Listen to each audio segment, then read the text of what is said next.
All right, welcome everybody. This is Eric here with Investor Central Club and STAX Software. It is Wednesday, April the 30th, 2025, at about 12:50 p.m. West Coast time, Pacific Standard Time. So, what I want to do today is a live session of market closing. We do have some earnings. Hopefully, we have enough time to get to that. But again, showing you guys how our STAX software works and a little bit of insight as to how you guys can use this software for your benefit. Just to start off, I'm gonna go into our STAX software. I'm gonna close off some of these extra tabs in here. We don't need insider trades, politician trades, and market events. Oh, we got a question. Why is my STAX showing different data than yours? Sometimes you may have to refresh things. For example, I'm just going to go in here. I'm just going to refresh my STAX. It's possible that maybe mine paused for a moment. There we go. There's it updated. I just had it on the loading screen for a little bit. Hopefully that fixes what your question was. So we're going to take off insider trades, politician trades, market events. We don't need that right now. That way we got a little bit more.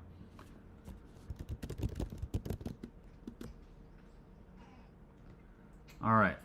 Let's go ahead and take a look into this. We do have a couple of earnings coming up. I want to talk about that. Today is Wednesday. We got Microsoft coming in after hours. So look, if you go ahead and just click right onto Microsoft, we get an idea of what's being bought and what's being sold. Especially during those times of earnings, I like to go in here and make sure that I double check what's being bought. All right. So in here, we've got some calls being purchased, but we do have the short-term put here for $1 million. And earlier in the week, you'll notice all these golden bars, meaning millions of dollars being spent. There are quite a few that are being purchased for the call side of things. Let's go ahead and quickly peek into my trading view. Oh, we just had a little push at the end of today in SPY. Let's take a look at Microsoft real quick. No, we just had a big push there. I wonder what news just hit. Something that you guys can do if you are in our Discord. One thing as well, we are adding this channel to the STAX software soon, so stay tuned for that. Nothing in terms of breaking news just now. I'm expecting something might show up soon since we're seeing this little bit of a push just now. Let's continue. In here in our, let's go back into trading view. Let's take a look as to what the big picture is showing here. Zoom back out, take a look. All right, I've got some levels I've had marked off over here for some time now. But we are in this formation approaching this resistance up here. So around that 396, you can see there, we're approaching these previous resistance points, so that's important to take note of. If we are able to break above these two resistance points, we're aiming for right over 400, and we got to see, especially with earnings coming up after market close today. One of the things I will point out, though, a lot of earnings recently have been reporting uncertain economic uncertainty was the quote that I keep hearing out there. So keep in mind that could be something that keeps the market or keeps these earnings reports from being as great as they may seem. Even with earnings beat, we could still see some of these market situations or some of these tickers either just hold steady or even drop right afterwards if that's the case. Let's jump back into it. Let's see. We also have Meta coming up, so let's go ahead and take a look at that. Go ahead, type it right in there. Let's see, 1.23 million puts, 1.4 million puts, but almost 3 mil right there. So we are seeing a couple of these puts coming in. What's important to keep in mind is the shorter that expiration. Keep in mind this expiration for Friday, 5/02, is it's coming up pretty quick. All right, so keep that in mind. Oh, I've got Max joining us here. Let me go ahead and bring that up. How are you doing, Max? Can you hear me? Yeah, I can hear you. Let me. Oh, there we go. Cool. All right, you're part of everything in here. I am just sharing stacks right now with everybody to see. I'm doing using OBS, so you won't necessarily be able to see it right away. But I'm sure you can pull it up on your side of things, and we can just have a discussion as to what's going on in stacks. We've got about 4 minutes till market close. I'm taking a quick look right now over at Meta. I just did a look at Microsoft. Microsoft, kind of a little bit more on the call side for Microsoft. Right now I'm looking at Meta. Meta, I see quite a few big puts that have come in. However, the last few ones right before market close for Meta happen to be all calls, but they're fairly small, not significant. Just a couple $100,000, when you consider that as a small position here. Do you see anything in Meta worth mentioning?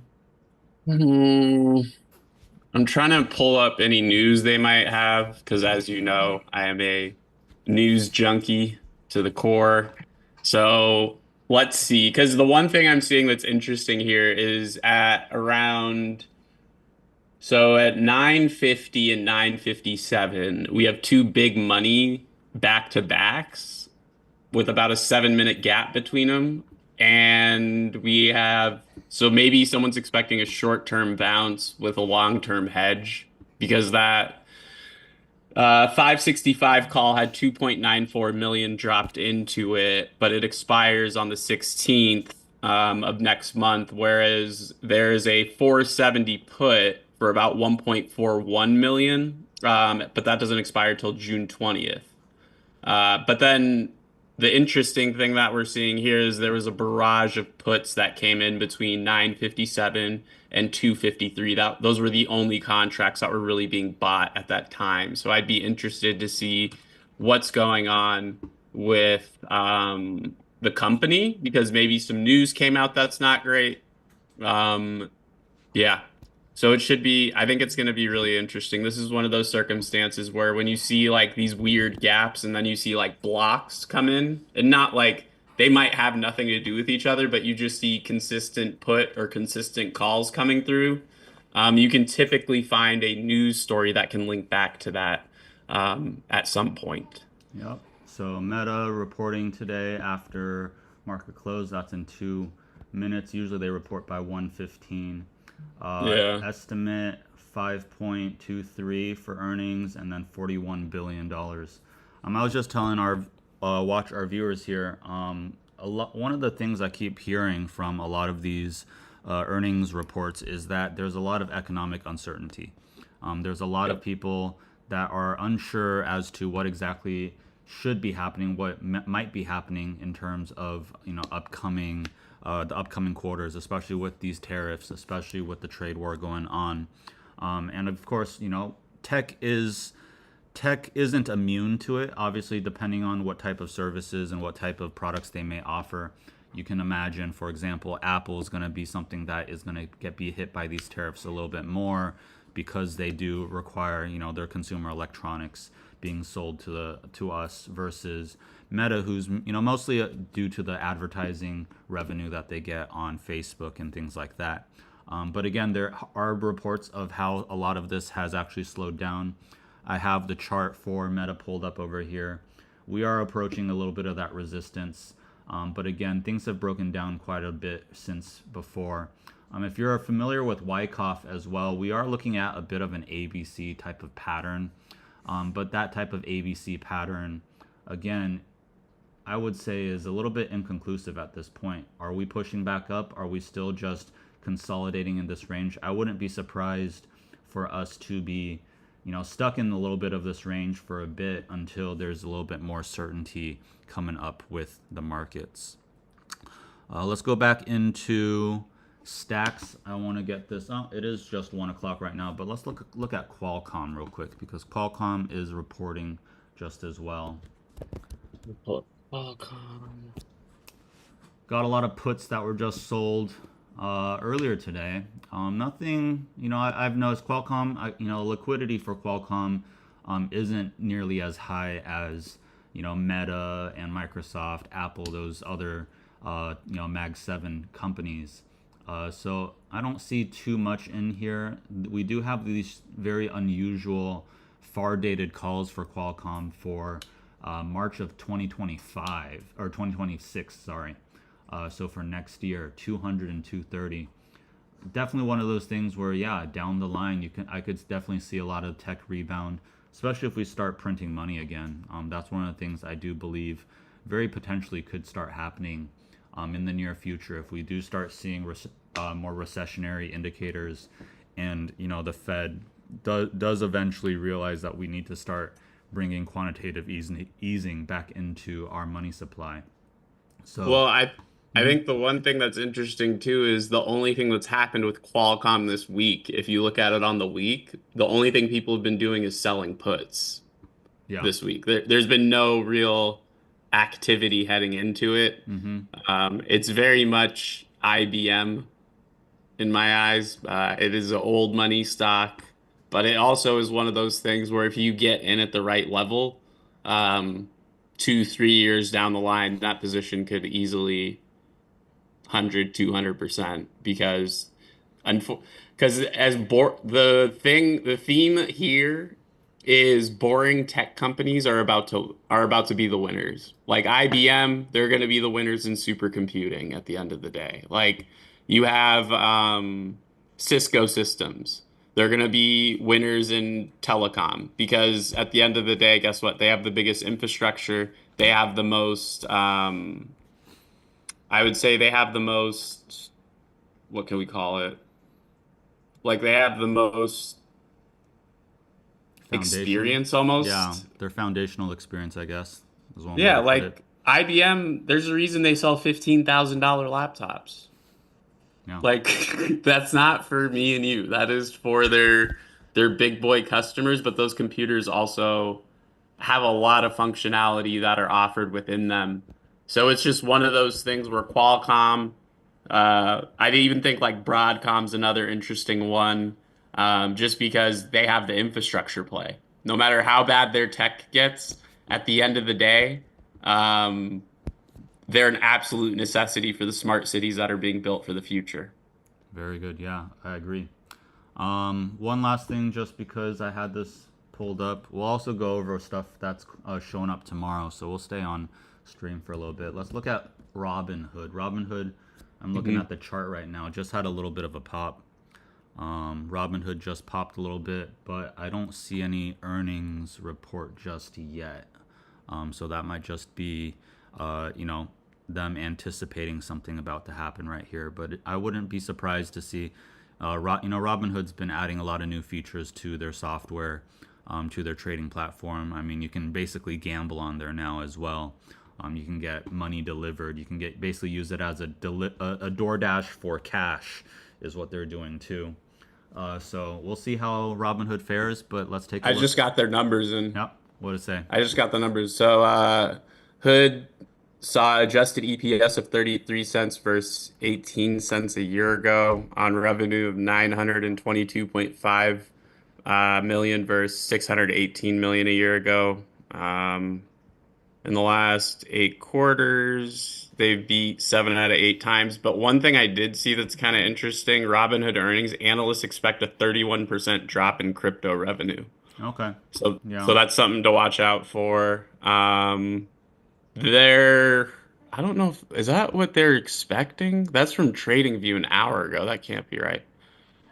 Yeah, I saw Robinhood some earnings is reports in here, but spotlight. nothing just after close.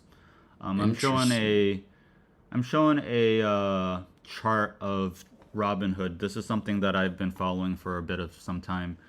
There is a Wyckoff accumulation zone back when it was trading down below $13. There was a very significant accumulation zone, as you guys can see here with the Wyckoff. There's our supply, there's a selling climax. That's already played out. We're now a bit higher. One thing I will point out with Robinhood, is that there's a buying climax that has now shown up. So this little blue box, I know we've kind of reacted a bit further down, so I would actually extend it a little bit further. I wouldn't be surprised to see it bounce around up here for a little bit. Potentially go into distribution. We'll have to see. It's hard to tell until things have played out a little bit more, whether we continue to see more and more buyers, or if we continue to see it continue to bounce off the bottom half of it and go higher. But I wouldn't be surprised to see a distribution for Robinhood, have it come back down toward that $20 to $30 zone before it, makes another decision. But it looks like the company is doing pretty well for itself.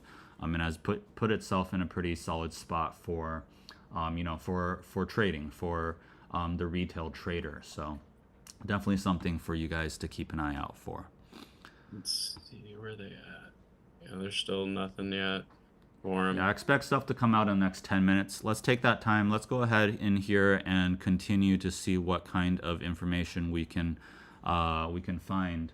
We do have STAX. additional earnings for Eli Lilly, Roblox, CVS, MasterCard, I believe, and then McDonald's. Actually, let me show you guys this here too.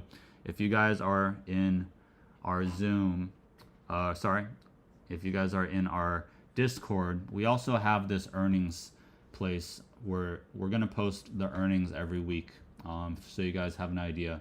So we just went over the big ones here: Microsoft, Meta, Robinhood, Qualcomm. These are the ones: Green Brick, Marl, Pilgrims, Annaly, CP, and Prudential. I'm gonna skip those because those I don't like trading and doing too much with those companies that have basically don't have that options liquidity, because a lot of you guys are here to consider the options trades here. Tomorrow for Thursday before open, we got Eli Lilly, we got Roblox, CVS, MasterCard, and we'll do McDonald's as well. And if you guys stick around with us, we'll try to get to Amazon, Apple, and maybe, Airbnb for sure as well. We'll take a look at the, what STAX has to say and what's going on with those. So let's go back into our software. Let's go ahead and do that next one. Our next one here is LLY for Eli Lilly. That's going to be after or tomorrow before open. Someone dropped $500,000 on 890s due this week. Yeah, Max, tell our viewers here what it is that exactly you're looking at, because I was just mentioning, hey, that expiration date is in 2 days. It's on Friday, right? Yeah. That short term, even though this one didn't light up as a big money call, it's still something quite significant due to the fact that they're not buying very much time. Okay. Lilly is trading at 893, and they just purchased in the money at 890. Okay, so if those of you that are familiar with how options work, if this were to drop right where it's no longer in the money, they lose that half a mil right away. So Yep. it's definitely a risky position for them to be in at this point.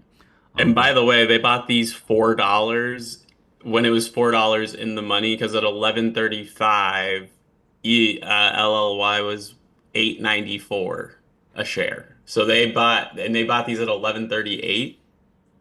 So they definitely bought these deep in the money, and that's just a crazy.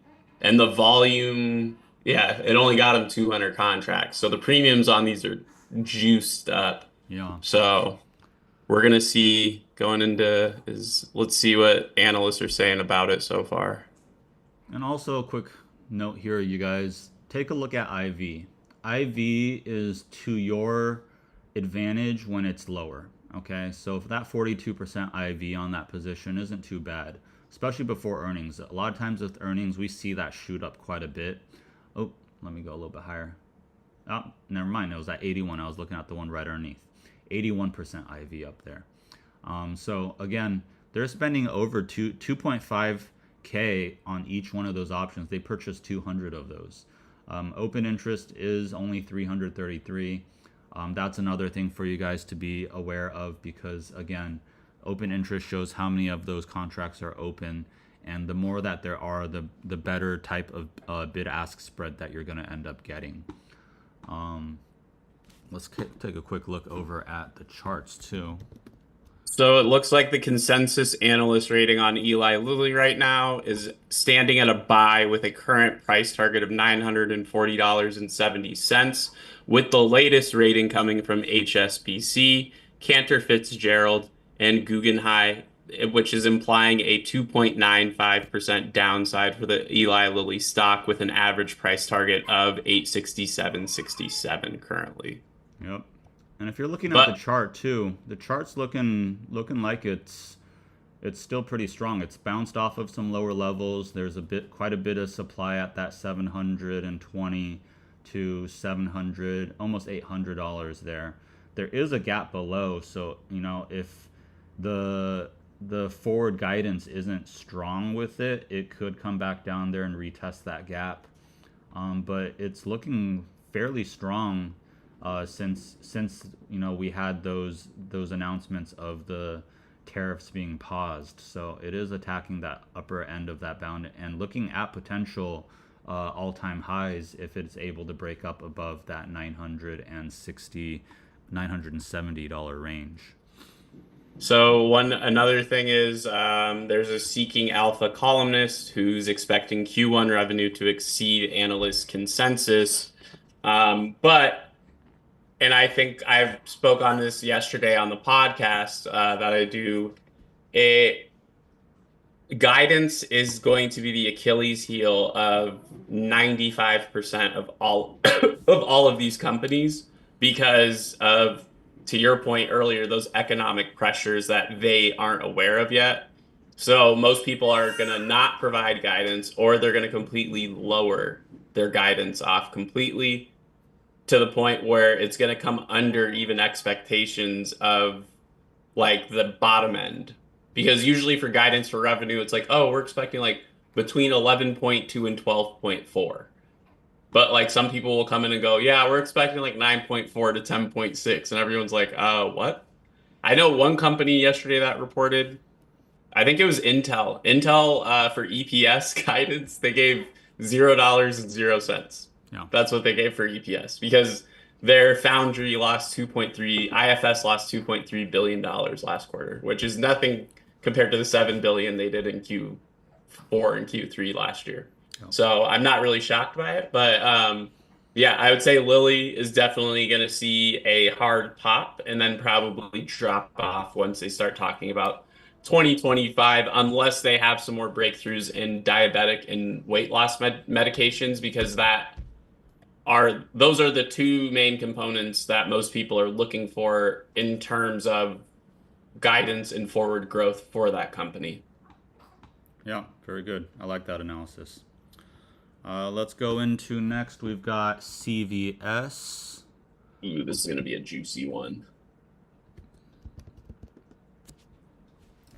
CVS, not getting too much action here, actually, if you might see.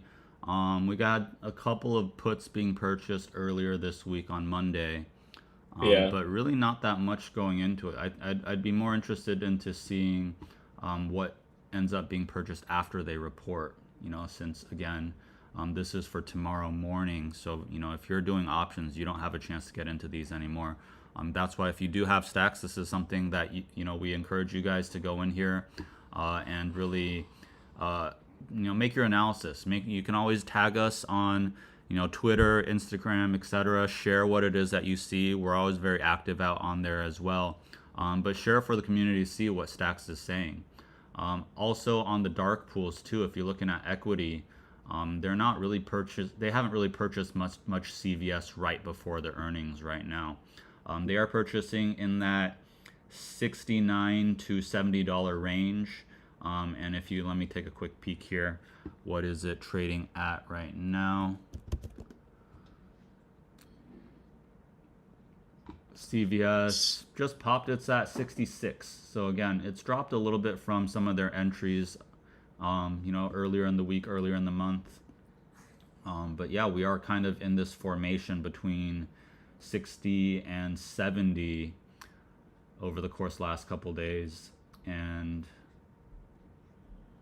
let's pull it out a little bit further. Yeah, just quite a large ABC pattern right now that we're seeing. So again, if we're going to start breaking up higher away from these lower bounds, it did bounce off of that $43 range and also bounced above that $50 range pretty hard. So, but again, it is another one of those companies that's, you know, they're poised to do pretty well in the long term. But obviously, right now, with a lot of the, like I said, economic uncertainty, that's what's kind of keeping these at their lower range. But you also see in their in the past too, they've kind of gone through that ABC pattern quite a bit, right? They've done it quite a bit in the past, and so we're just looking at a larger version of that right now, ABC. We'll see where it goes from there. So it looks like we're expecting. So on the EPS front with CVS, we're expecting a 5.6, or no, for revenue, we're expecting a 5.6% increase to 93.37 billion. On the EPS front, which is really interesting, they're expecting $1.67, which is a 27% year-over-year increase. Now, where this gets juicy is one thing people that might not know are CVS, they and Medicare companies like that, 16 of them have reported quarterly results last week, and all of them delivered earnings beats as Okay. well. And I know that I think they don't. Oh, yeah. So they have a low tariff impact. Like tariffs are going to lowly impact them. So they don't have as much economic pressure. And they're also trading well below their intrinsic value currently. So it's all good things for them right now. And also, many analysts believe that this, with new management in place, because of the sector that they're in and the trajectory that the stock has been on, it is looking like it can be set up to not only beat expectations, but like maintain its dominance in its field as well. Yeah, I'm looking over here at some of their financials, and it shows the PE ratio is only at 17.75. So, you know, in terms of history, in terms of PE ratios, so for those that are not familiar, PE ratio is basically how many of their earnings on a year-to-year basis, how many of them and the money they're making multiplied by that PE ratio is where that stock is. So in this situation, it means it takes 17 years for you to, on earnings, make back this $66 value or $66 price of CVS stock. And historically, you got to understand anything in that 10 to 20 range is a decent range. When we experience bubbles and when we experience high valuations, some of these numbers can go up and P ratios can go up well over 100. So for example, you can see Nvidia, Tesla, when we see those big squeezes as well, when they pop up really, really high, especially over COVID and things like that, you'll see these P ratios go to some ridiculous numbers. And a lot of times, it's not always a signal to necessarily get out or sell right away, but it's just one of those things that there's something that Warren Buffett and the very experienced investors will always keep an eye out for, because at the end of the day, a company and stocks at the end of the day are for you to invest in these companies for them, and as long as they do well, they make money, that's where you're going to get that value, and that's where the likelihood of that price headed up further over time is going to happen. So 17.75 PE ratio for CVS, that's actually a pretty solid number. And for those that are looking for long-term growth, that would possibly be a great buy for you guys there. Well, and Yep. there's a good thing here too, by the way. They gave full year guidance as well, and they're expecting for their adjusted 2025 to fall between 5.75 and $6, and analyst consensus came in at 5.90. So it came in almost like right in that middle point and sweet spot. My prediction with CVS, I think we're going to see an earnings beat and a nice little pop and run here because it's very much set up for success. Mm-hmm. But again, I think the one thing that could kill them is fiscal. Yeah. Like their EPS might come in great, but I feel like their revenue could maybe come under, and that could kind of kick them in the shins a little bit. But But we're I seeing that with a definitely, lot of companies right now. We're it, seeing yeah, seeing a lot of beats. And but at the end of the day, it's really just the guidance and the forward looking, where it's saying, consumer might seem strong right now, but there's a lot of people that are struggling. And if you're, again, the stocks and the prices of stocks do not always accurately reflect what's going on right now on the on Main Street right now with the hmm people. It usually takes some time because as people start feeling the pain, those start to hit those reports and the revenue a little bit further down the line. So it's going to take some time for that to be reflected. yeah, 100%. All right, let's go into. I've got Mastercard here. Oh, this would be a Let's good go one. ahead. MA. For those of you That'll be guys that interesting. are listening, by the way, if you guys could, I just want to see who's still engaged in it. Go ahead and comment STAX in our chat. I'm trying to keep an eye on it for those that have questions, but let me know. I'm more than happy to answer any questions that come up as well. If there are any tickers you guys also want us to go through after we finish these earnings outlooks, let us know. We're more than happy to take a look at that too. MasterCard. Only one that came in today was a sell of some puts, but there hasn't been too much activity. And you can see it doesn't even take a full page for us to get back to August of 2024 last year. So not too much activity going on in there.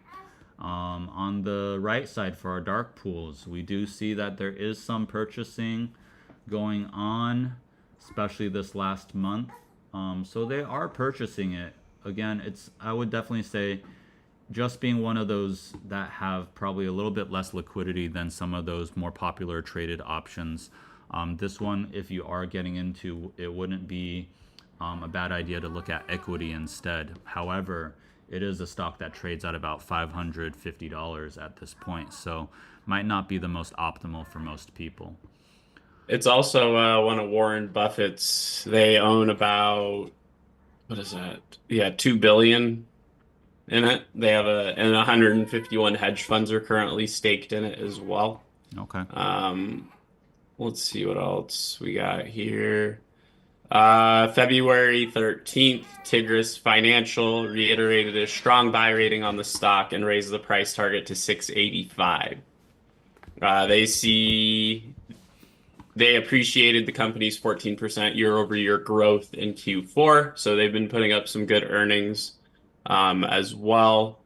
And they also announced a partnership with MoneyGram um, as well. And I know they just took a 3% stake in Corpay's cross-border business. They'll Okay. invest 300 million for Corpay's cross-border business, and that will help value that unit around $10.7 billion when it's all said and done. Typically, I like to say when people are doing stuff like this pre-earnings, it's always a positive sign because it shows that they're not only sitting on cash, but they're sitting on working capital that they want to have some kind of return at some point. Um, so I think this is definitely like a positive sign. This is a positive sign I would look for in an earnings thing. And this is where I would maybe look at flow as well, and then start to see if there's a correlation between like what are analysts pricing this at on the highs and the lows, and then what news is coming out in terms of partnerships, releases, whatever the case might be. Yep. A quick note as well. Let's look at the charts here. We did also just have Visa earnings yesterday, and you can see on Visa it did have a bit of a pop. I did post this onto Twitter as well. They had a double beat. Guidance was decent. It was one of the decent ones, but again, like most companies, we're hearing those words: economic uncertainty. Mastercard already has kind of gone in the same way. So you got to understand if they're in the same Same industry, same category, their credit cards, and finance and lending. You can understand that they usually will have similar trajectories, especially after each other's earnings reports. So understand that, yes, it might have a double beat, but a good part of that might already be priced in because of Visa earnings there as well. Mhm. PE ratio at 38, so fairly high. But again, it's one of those situations where, if people are going to continue to spend, a lot of people right now, at least word on the street is, credit cards, a lot of people are running up their cards. Inflation's definitely kicked a lot of people's butts at this point. And so it is a bit of affordability where you got to understand that, if that's going to boost this type of industry, that's going to give them more revenue down the line as well. So keep an eye out for that. McDonald's, that's the next one for tomorrow. Let's see, McDonald's. Let's see. McDonald's PE ratio 27, looking at attacking those all-time highs. If you look at this weekly chart, it's just been in this beautiful little channel, and that's been ongoing since 2003. It's just been headed up from there. Yes, it's had its drops, COVID and things like that, but again, it's near the top of that channel. So you gotta understand that could be a situation to keep an eye out for, especially when it hits that top that it could very easily reject. But again, it is a situation where if we are in, recessionary forces, if there are situations where people are struggling, they're gonna go to the Dollar Trees, they're gonna go to the fast foods. Some of these companies actually may do a little bit better because people are not going necessarily to go eat out as much at restaurants, but going for the cheaper options there. So they're earning. Well, Yep. one thing they're saying is Wall Street's optimistic, but one thing they've already expressed is consumer demand. With consumers not spending as much, discretionary spending not being up, consumer confidence being down. You have to remember all these consumer-driven platforms are going to have like their kind of fallback at a certain degree, especially if part of their money is other people's money. Like if my whole business model is dependent on you spending money at my establishment, but like you don't make enough money to even pay bills, then Yeah. I can't really expect you Yeah. to. So I think, the fact that people are still optimistic, I do know they had a partnership with SoundHound, or they've been like making some partnership moves here and there, that are encouraging. But yeah, I'm not really seeing anything that's flagging bearishness going into this. My only thing would literally be like consumer sentiment is really down, and that Yeah. is a big part of their business, to be Yeah. honest. I'd be interested in international sales too. That's probably going to be a very interesting figure that comes in. That could play a key catalyst because they are everywhere. So USA could be down, let's say, but there could be other countries that make up for that kind of revenue they're missing. Yeah. The thing about the chart that I'm not loving is that we're basically approaching these all-time highs at that 326. And as of right now, we're approaching a wick, 2 wicks, and basically there's not very much supply up over here. So that or demand up here. Um, so I would not be surprised for us to test, potentially test that all-time high, and then all of a sudden reject from it pretty quickly if that's the case. Um, just something to be aware of. And again, just because they have a beat on earnings does not necessarily mean that that price is going to go further up. I could even see it after hours where it hits that top, hits that max where the all-time high where it used to be, and just sell off right away. I could definitely see them sapping that liquidity and heading back down into lower ranges as well. Yeah, yeah, that makes sense. I mean, one thing analysts already came out said they said their what was it? Yep, five-star BTIG analyst Peter Sala recently weighed in on McDonald's in the lead up to the company Q1 earnings report. This got released today from TipRanks. Um, Choppy but muted sales trends. So, as mentioned, if that consumer sentiment is down, you're not going to see an explosion in sales, or you're not going to see this like big uptick Yeah. in like that kind of stuff. So it's going to be very interesting because I do know that sales holds a little more weight Yeah. with a company like this. Yeah, and it's unlikely it's going to be some sort of blow off top in that situation too. Definitely more of a possible muted type of reaction, because I don't see them coming out with and blowing expectations out of the water and suddenly breaking up above that as well. It's consensus a hold right now. So it's kind of one of those things where it's like if you're not in it yet, it's probably not the best time to jump in, but if you have it, just don't you might as well just hold on to it. It's not going to be like Red Robin where if you invested $10,000 into Red Robin 20 years ago, your investment would be worth I think like $800 right now. Yeah, and also STAX. I know I didn't pull it up just yet, but McDonald's STAX. There is some buying earlier in the month, but it's nothing too active in terms Yeah. of even this year. If you I go mean, into someone might have been front running earnings because those 320 calls on the third look interesting. That's a golden sweep. Someone dropped 1 million on 1,000 contracts at the 320 strike with a $10 average on those. So definitely very interesting. But those sells right above it. I mean, yeah, granted, that sell above it doesn't really make me that nervous because it's for that sell was for June 18th, I believe.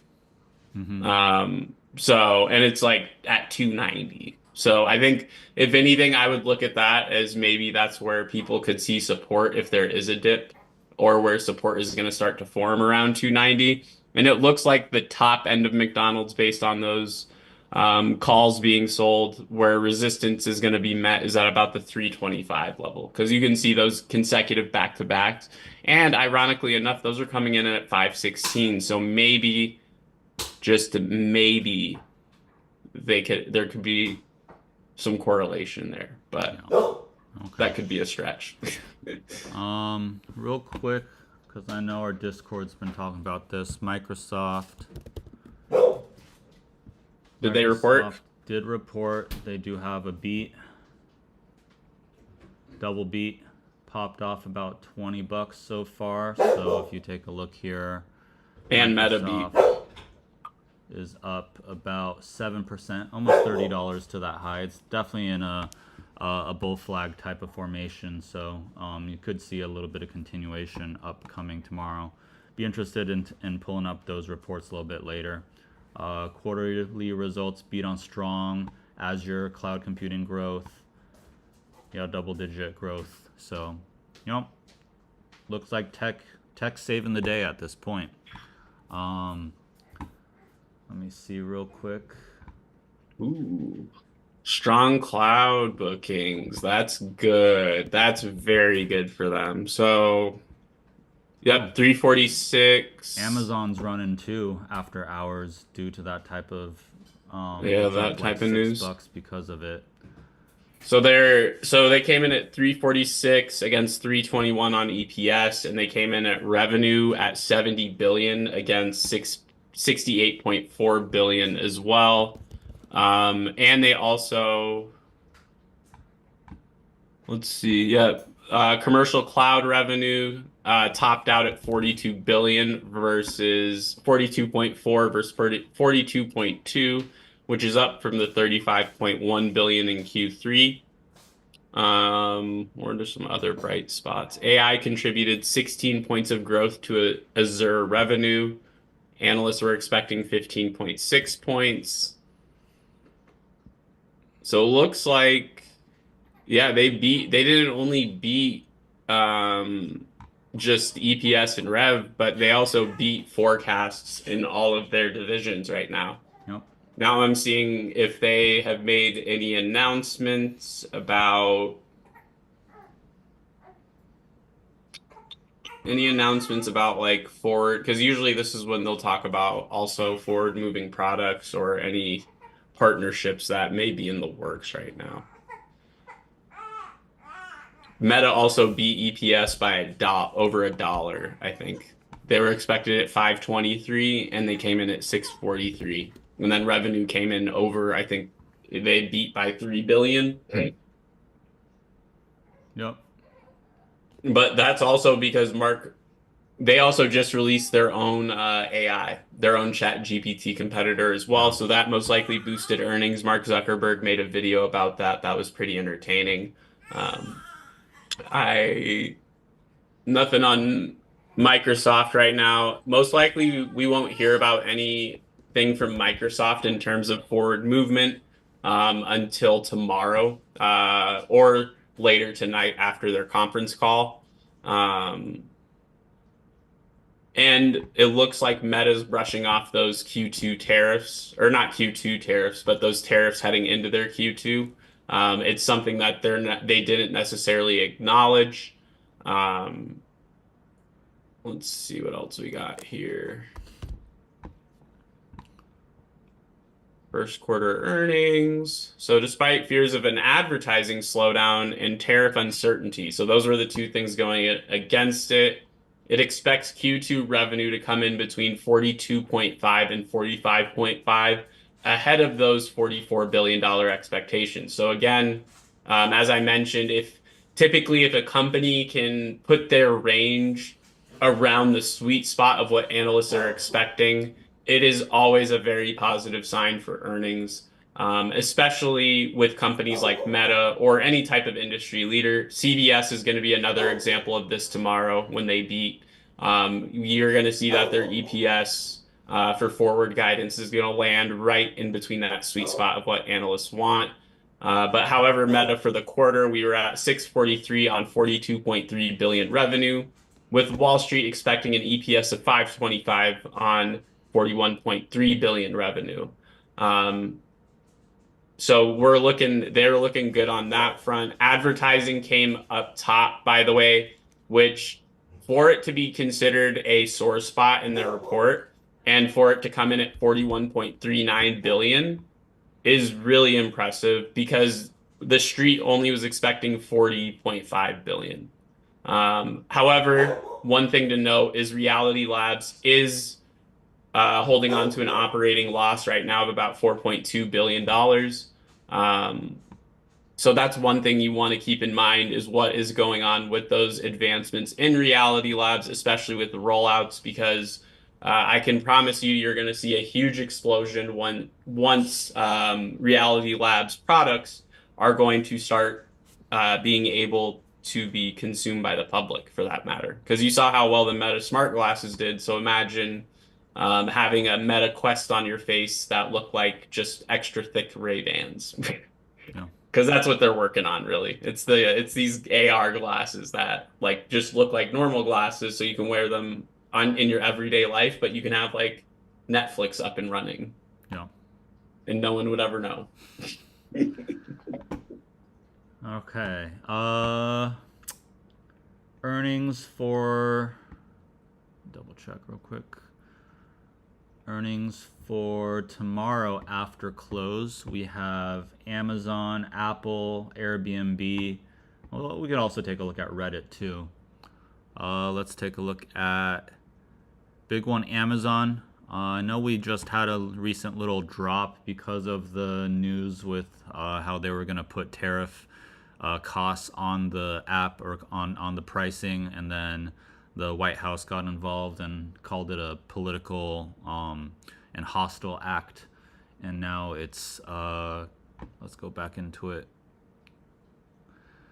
It's Ooh, popped these are looking just now because of the news of the other tech companies doing well. I have this little profit loss thing set up for there are a couple people were in this earlier position, and I do believe there are some. Let's go ahead into STAX. There were some interesting buys, by the way, coming into market close for calls. At 348 back to back 502 187.50 calls, 440,000 between the two. It looks like it's another one of those double down positions we see, where someone buys 500 contracts and then you quickly see them buy typically the same amount or 100 more. Um, so that came in like at 3:48 p.m. And then there's also some for 516 expiration, 180 and 175s, both in the money, um, with a little bit of a smaller buy at only 262K and 196K. But again, those premiums are ridiculous. 1310 on the 175s with a 980 average on those 180s as well. For those of you that are watching us, mine is in West Coast time. Max is on the East Coast, so his is going to be 3 hours on these time stamps. Oh Are yeah, going to be sorry 3 hours about different. No, that. it's fine. No, it's fine. Just wanted to make sure that our watchers understand that. Yeah. Um, Let's see. Overall, I mean, Amazon's one of those companies where, definitely would probably lean a little bit more bullish in terms of it. But obviously, right now, I think the theme for most earnings, the theme for the market itself is just that economic uncertainty. It's still uncertain as to how these tariffs are truly going to impact these in the long run because, again, a tweet can go ahead and move the markets by more than you'd like it to at this point. But at the end of the day, what the tape is showing, what the big institutions, the hedge funds are doing here, is showing a little bit more of a bullish side to it as well. You can see though here, right? I like to filter for the buys. Just in the last week though, we do have quite a bit of bearishness. We do have quite a few puts being purchased, but you do want to keep in mind again with the news yesterday, with the hostile and political act, that very likely was something that they played into as well, because the price of Amazon did drop quite a bit because of it. Um, Next one, the next big one. Let's talk about Apple. I love looking at this one. There's always a lot of stuff going on with Apple. Definitely a very liquid options to consider. If I go ahead and filter, look for those short expirations. So 502, 502. Look for how much money they're spending. If you like to go and filter for the big money, see what's going on. There hasn't actually been too much big money in this last week. So this is all from the previous weeks that we're looking at. And back when it was trading over $200. Let's see. Dark pool, a little bit of purchasing recently. This is one of the first times where I'm not noticing anything super significant right now. There's a lot of small purchases here.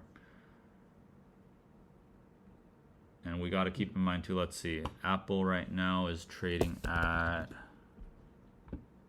212. 200's the whale low, by the way. Yeah. It's Yeah, 200 is the first target, and then 190 is their second low price target. But 200 is a key level that it needs to watch.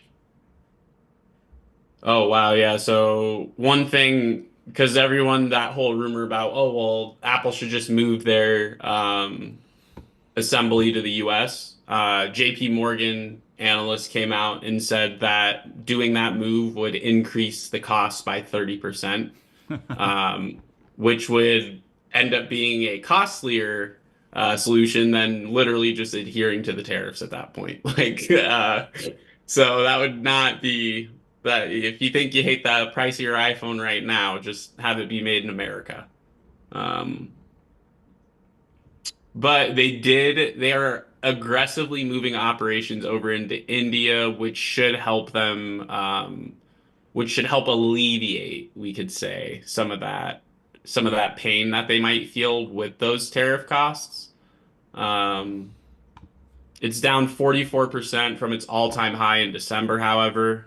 And it's also considered tremendously oversold on a technical basis. according to Jay Woods, who is the chief global strategist over at Freedom Capital Markets as well. And 200's crucial for it because that is what acted as its resistance point through 2023. And when it broke this level in June of 2024, that turned it from a resistance into a support line. So Yep. it's kind of like it's big, major support that we can't break in. And a lot of analysts believe that the lows are in for Apple right now. So it seems that a lot of this tariff fear may be priced in. So that's something that may not be such a consideration of. Yep. Um, Yeah, I definitely see However, that too. Definitely see how, again, the resistance at 200, once it broke back in June of last year, it acted against as support in August. And right now, even though we dropped down to what 169 back when the tariffs were first, and the big tariffs were first announced, it's rebounded quite hard back up from there. So definitely can see that. PE well, it looks ratio like a 33. gap fill right there Yeah. too. Like down in that little area where Yep. this bottom wick is to here, it looks like it just kind of filled that gap from Yep. That 20 gap down May of here. 2024. You are correct. I see that too. Yep. Filled that gap, come back up. We still have a gap on the upper end to fill as well. Back on the beginning of April. Beautiful. Um, This, so yeah, I mean, definitely. the average price right now, consensus price is 239. Yeah. That's like that. If you average out all the analysts kind of like targets, 239 is where that average is coming in at. So this could be set up for a beat. And I think with Microsoft and Meta kind of setting the table today, this could be a trend that we're going to see because who knows? I mean, I don't know what you think, but do you think maybe tariffs could be priced in at this point because of all the news we've been getting?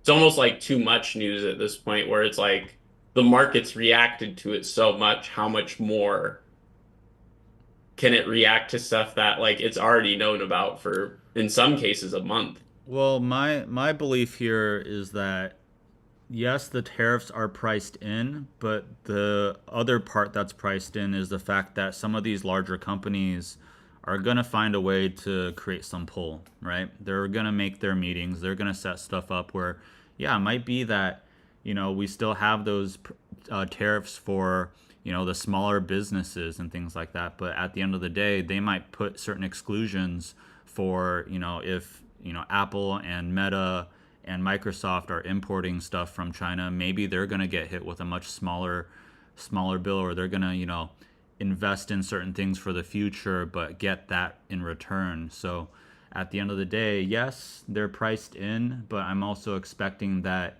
they already know there's stuff in the works that's going to alleviate that tax bill or tariff bill that's currently being looked at. Yeah. And another thing is I also don't believe that tariffs are going to necessarily go away completely. I believe that they're here to stay because, um, Trump's really trying to push the external revenue service hard, trying to eliminate certain things with the IRS in terms of personal taxes and things like that. But at the end of the day, that's not going to happen unless a lot of these tariffs actually stay. And the narrative of trying to keep everything in the U.S., whether or not that is going to happen or how long that's going to take, I don't see him reducing things down to complete zero. Um, Oh and no. and again, certain deals are going to have to be made, so only time's going to be able to tell for those. There's some interesting sells going on stacks here. I'm trying to see if I can like find a pattern from today's flow. Yeah, there was a lot of weekly activity hitting the tape Hmm. early in the morning. A lot of like at market open, we see a lot of we saw some puts and then we saw a block of calls getting sold off. And Yep. then towards the end of the day, yeah, it's mainly just been a lot of put selling. and call buying. I mean, We that kind of actually makes see sense quite a bit though. of stuff that's in the money, so Yeah, short term and in the that's the money. other thing too. Hmm. So it definitely is, it could be like a straddle type of thing, or it could be people like, yeah, again, it's that support and resistance argument, right? Yep. Because I'm seeing some of these puts being sold 620,000 um, for the 180 puts were sold for 919.25. So that's definitely a very interesting like stuff like that kind of pokes out to me where I'm like, oh, hello, like this could be something. So and it looks, but we see some aggressive call selling as well. Um, One of the bigger ones I'm seeing on the tape is August 15th, 2025, 240 calls, about 224,000 in premiums, with a 435 average. 517 contracts were added on that. So it's prints like that. So maybe they're looking at, and that falls right in line with that consensus price of 239 that I was able to find. So again, it's kind of like putting those two factors together, right? What are the analysts saying, and then what are people selling? Because if the analysts are saying 239 and people are selling between 240 and 235, you might be onto something, especially if it's happening within a day where a catalyst can propel it in one direction or the other. So that's definitely something that is gonna poke me in the eye to say the least. And then looking at our dark pools for this week, we had no activity Hmm. um, in the dark pools for Apple this week. Hmm. So it looks like people are definitely sitting on their hands, or this has been acting like a hold rating stock, as you could say, because they're definitely not Yeah, they're not buying more. they're Yeah. not running to buy this right Yeah. now. I can tell you that much. Yeah. I agree. And that's also an indicator of for me, that's an indication of like they don't believe that the bottom is in, or they don't believe that whatever reaction is going to occur is far from over at that Yeah. point. So it's definitely one of those things where, oh, actually, we had some activity this week, but just market opening trades. Um, Yeah, like you said, at the, we're the whale support at 200. I could exactly. definitely see it coming back down to test that again. Yeah, I think it'll test that 200 and maybe break below it and consolidate around 190 like it did last time. Because it did have that sharp aggressive drop to 169, but it quickly jumped back up to that 185-ish range and then consolidated around 190 before breaking back through 200. So that wouldn't be too far-fetched of a theory to go after. All right. Uh, last two we got Airbnb and Reddit. Airbnb. Let's take a look at this. You think Reddit's gonna pull another rug pull? Very possible. They rug Um, pulled the living hell out of people like a month ago. That was crazy. Let's let's see. go through Airbnb at first. Airbnb, um, PE Nothing ratio for at this. 30, Man, there's expecting a little nothing. bit over 2 billion in revenue after hours tomorrow. I mean, it bounced off of that $100 pretty hard. It's up about 20% from there. But we do have quite a bit of resistance coming up at that 130 level. Let's take a look at what STAX has to say. STAX, It's been quiet this yeah, it's week. been very quiet. There's nothing really going on in here. Someone bought puts 115 on 421. Only dropped 189,000 though. Yeah, it is one of those ones with a little bit lower liquidity. You don't see as much trading going on with this as well. IV is a little bit elevated from those from last week, 2 weeks ago. So, if I were to make suggestions, it's some of these smaller names that I would just stay away from. It's tempting sometimes when you hear the news afterwards and it does pop like crazy, but you got to remember that the bid ask spread for those sometimes get real wonky and it's very hard to get out of those at at some of those prices. But you know, consumer sentiment, Airbnb is going to be one of those things. I've heard how just people aren't necessarily going out as much. I'm sure that they still are getting some business, but at the end of the day, if things are slowing down, we're hitting some recessionary indicators. Airbnb definitely will start to reflect that pretty quickly too. So, wouldn't necessarily even say go puts, especially because the IV on these, if they are elevated, are going to eat you alive if it just stays flat. So. Yeah, the only thing they really mentioned is Airbnb's anticipating their ADR average daily rate to dip on a year-over-year basis due to foreign exchange headwinds, including or excluding the impacts of FX. Mm-hmm. A modest year-over-year increase in ADR is anticipated, however. Yeah. So they're not even really expecting Yeah. yeah, they're not really expecting much either. They've rolled out a bunch of features already, more than 535 features and upgrades so far over the last year as well. But again, that Airbnb expects, yeah, first quarter revenue between 2.23 billion and 2.27 billion. That's only a 4 to 6% increase year over year, or 7 to 9% excluding the impacts of foreign exchange fluctuations as well. Yeah. Also, tourism in the U.S. has probably taken a dip since the trade war started anyway. So Yeah. if it's not reflected in this upcoming earnings report, it probably will be reflected in the next one. Let's take a look at Reddit. Fairly quiet as well. I mean, a little bit came in this week so far. You got the unusual selling of these puts. We've got some selling of calls. We've got some puts being purchased. $111. Let's take a look at the. Dang, we fell 11% today. Ouch. It was down 7% by 11:43.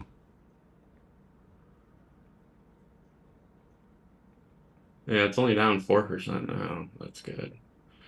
The press isn't missing Yeah, again. it dropped since yesterday. It dropped quite a bit, and it's kind of run back up at this point. Yeah, it closed down only 4% today, luckily. Dang, no one's talking about him.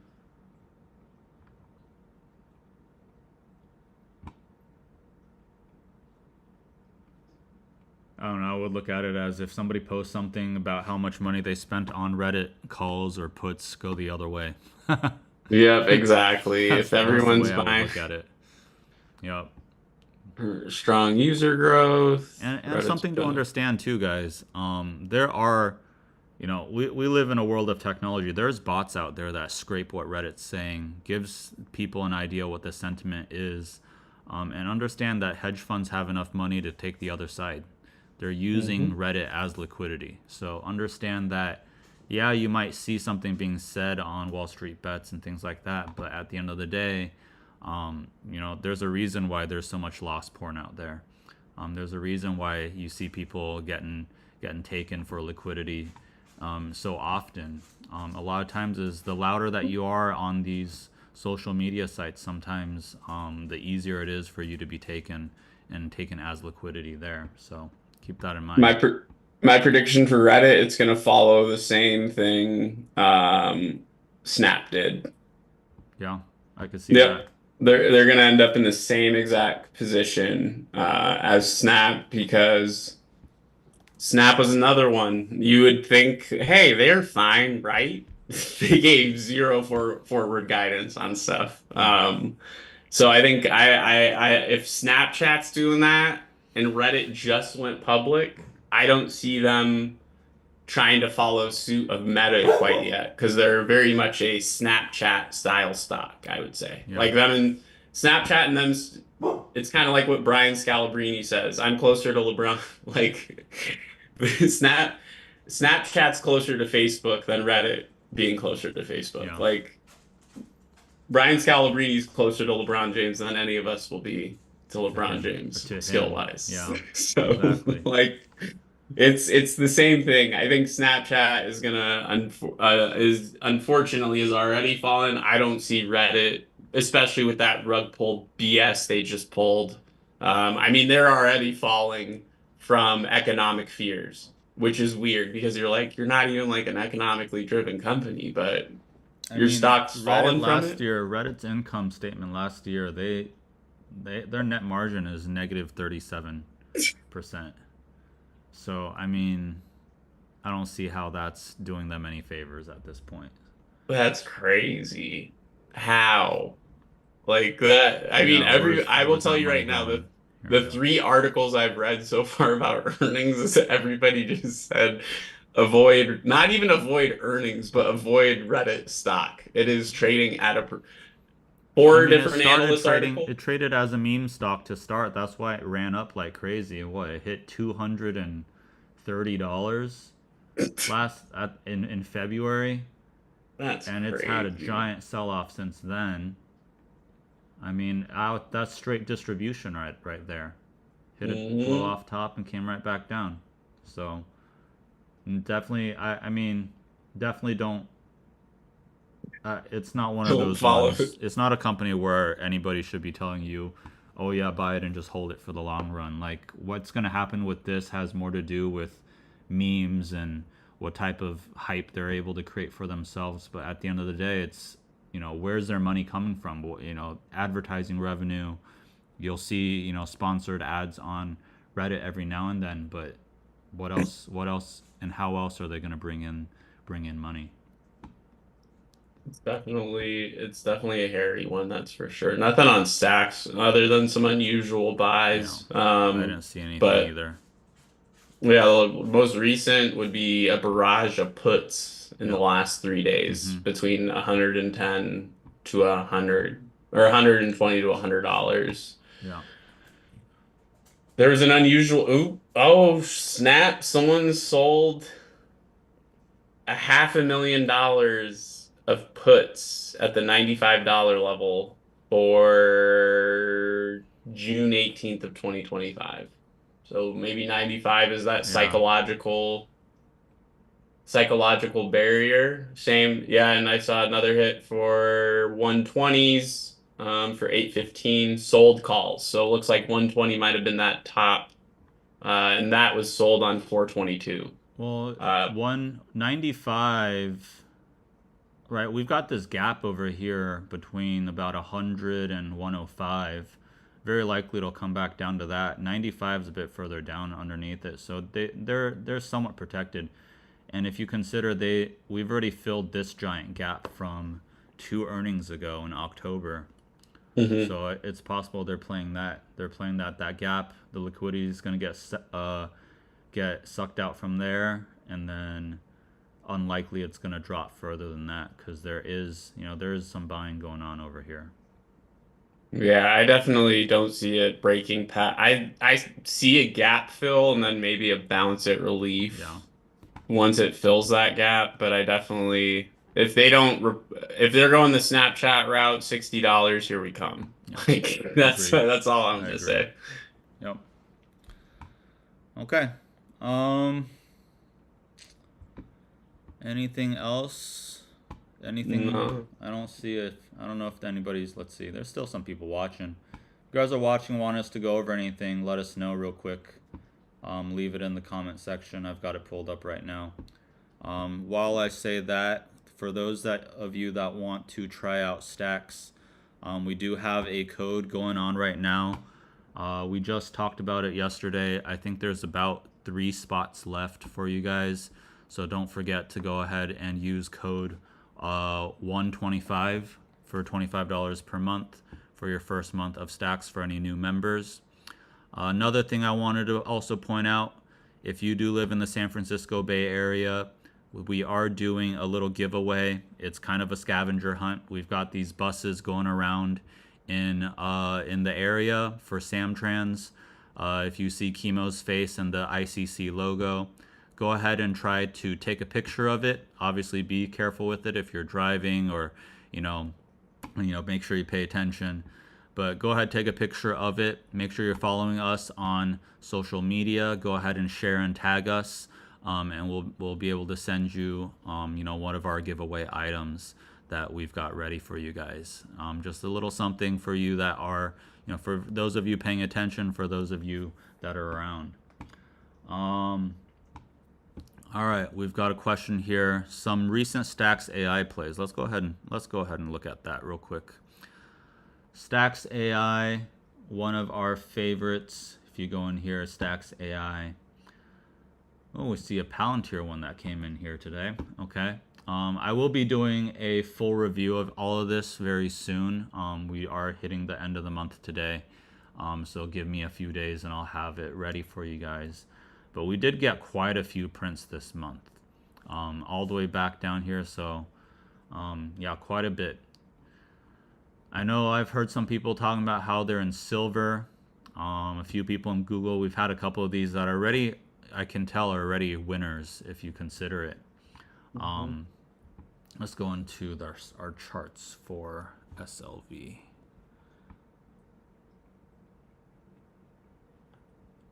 And one thing analysts right now are giving it a strong midterm hold right now.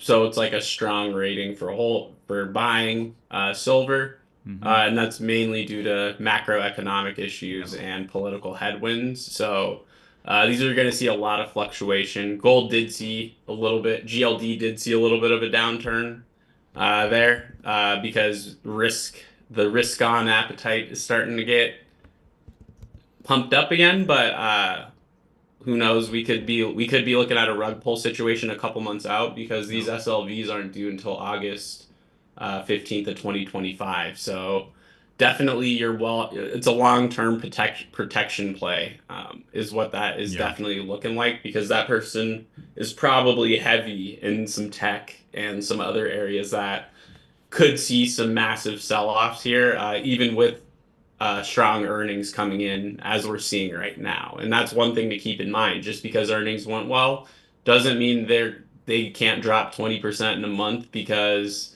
the tariff thing isn't getting resolved. Macroeconomic issues aren't coming in hot enough.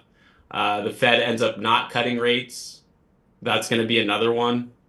So just all things, when you find these SLV and GLD plays, technical analysis comes into play, but also the political environment is going to play a huge factor in these. So you always want to be understanding of, why are you in this?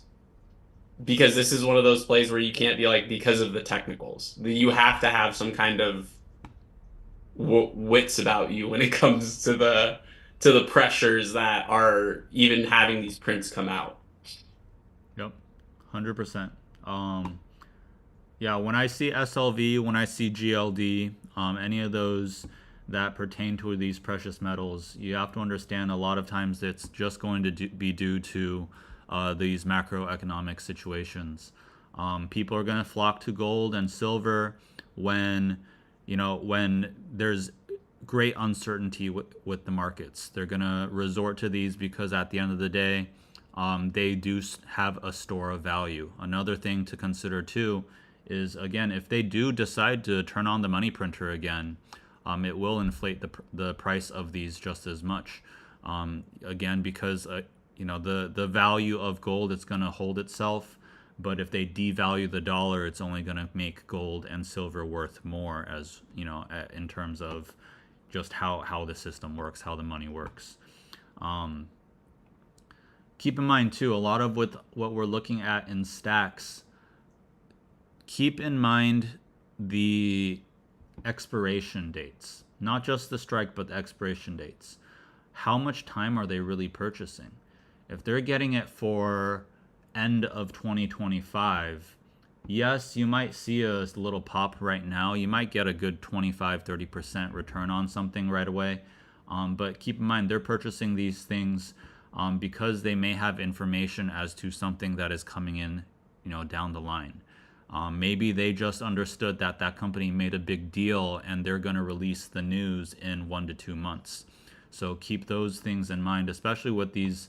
I know CLS just had a little bit of a pop. Google, you're always going to hear news about Google down the line. Palantir recently also just announced another partnership or something like that, I believe, where they're going to be news related and sometimes earnings related, but again, with earnings there's often news correlated with it as well.